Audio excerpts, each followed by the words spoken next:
When you join hands in a community, when you create the village that will raise every child, listen to the wisdom of every elder, care for every sick person, grieve with the sad, and laugh with the celebratory, you are also joining hands with all the hands within each of our lives, from our beginnings to our very endings. Most of you do not know and probably have not heard of Jeanette Vizguera, but when you hold my hand, you hold her hand. She has been fighting to stay in this country with her husband and 3 small children since 2009. She has moved the heart of Congressman Polis, who has a bill of personal privilege pending to grant her permanent residency. I walked her little son across the street earlier this week so that he and his 2 sisters could deliver their letters to Jeanette's deportation officer. His younger sister had drawn simply a home, the sun, and a bird with a simple message, "Let my mommy stay home." An official came out and would only talk to their pastor, and the minister insisted the official take the letters even though he didn't want to. And then we all trooped back across the street to where Jeanette waited in her car, literally afraid to go in. We had a blessing service for her, and I gave her an emerald green stone heart, which has been on my kitchen window altar for 15 years. We all blessed the cold stone with our nearly as cold hands this past Thursday morning with its frigid, icy air and slippery surfaces. I told Jeanette that this stone was given to me by my minister mentor, who is now retired. She gave it to me to bless my journey of ministry, and it has sat on my windowsill all this time, absorbing all the rays of the sun, so that it is filled with warmth and strength and courage and compassion. When you hold my hand, you're also holding the hand of my daughter Catherine, as she waits and waits to learn if her Zambian husband will ever be granted a visa to travel here and rejoin her, so that they can get on with their lives and perhaps one day have the children they dream of and the grandchildren I dream of. You're holding my mother's hand and my grandmother's hand, who died many years ago. And you're holding my brother's hand and my sister's hand and all their families. You're holding the hands of all the Unitarian Universalist clergy and other religious leaders in the metro area who meet regularly to support each other in the work of racial, reproductive, gender, identity, and economic justice.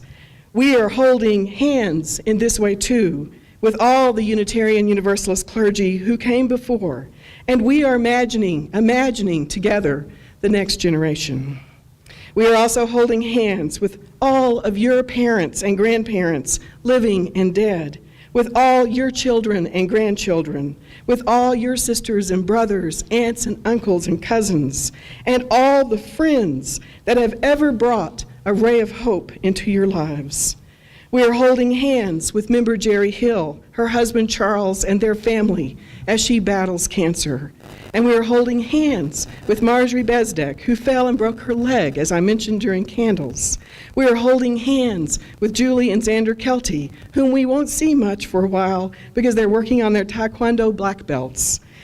And we are with you in spirit in all the trials and successes of your jobs and vocations, when they are going great and when they have been lost. We tell bits of our stories during Candles of Community every week, and we learn together that all of us suffer and that all of us can be filled with unspeakable joy, and that all of us need this village to hear us, to care for us, to walk with us, to love us, to respect us, to laugh with us, to teach us, to acknowledge and appreciate us. This is not a perfect or easy village. Everything is not meant to meet your every need, but everything is meant to meet someone's needs. We sometimes disagree, and we have learned to sit in a large circle to hear the thoughts of every person who wants to share from their heart. We learn to hear and respect one another, even if we don't always understand those differences. We wrestle together with the needs of the very young, the quite older, the amazingly fit, and those who struggle with any number of challenges from physical to emotional. We fail sometimes, but we mostly succeed in bringing together our diverse opinions, backgrounds, theologies, classes, and stations, and times of our lives. We strive together to see the spark of the sacred within each person here, and we know that this precious hour is the time when we all gather that this might be possible.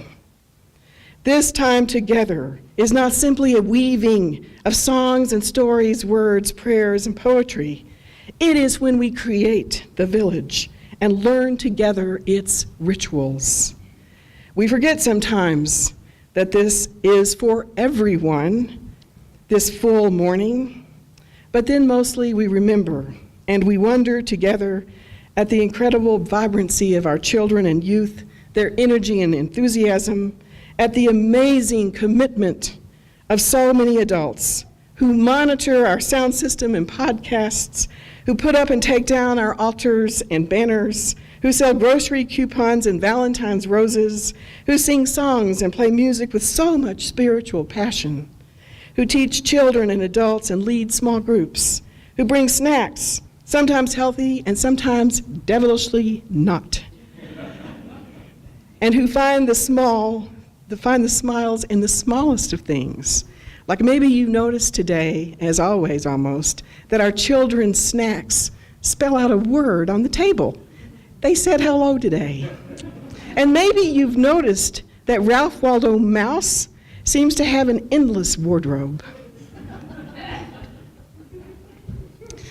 You are also, as you've heard, holding hands with people who went to the Women's March, the Martin Luther King Parade, and yesterday's rally for our Muslim neighbors. You're holding hands with Habitat house builders, food bank and soup kitchen volunteers, stitchers of blankets for children in hospitals. There are card makers here who put together beautiful cards to bring cheer to those in the congregation. There are volunteers in people's schools, and there are volunteers who once helped settle a Muslim Somalian refugee family here. It's in watching and being mentored by all these wonderful people that we learn to be our best selves, our kindest selves, and we learn that we never, ever stop learning and growing. You are with the people today who make the village, and you are a person in this village. We need you. We need your service, your care, and your smile. We need your joy and your wisdom. We need your tears. We need your sorrow. We need your perspective on life to remind us of the value of making and keeping good friends. We need to know what your life has brought you and what it will bring. We want to walk with you, and every one of us needs this village.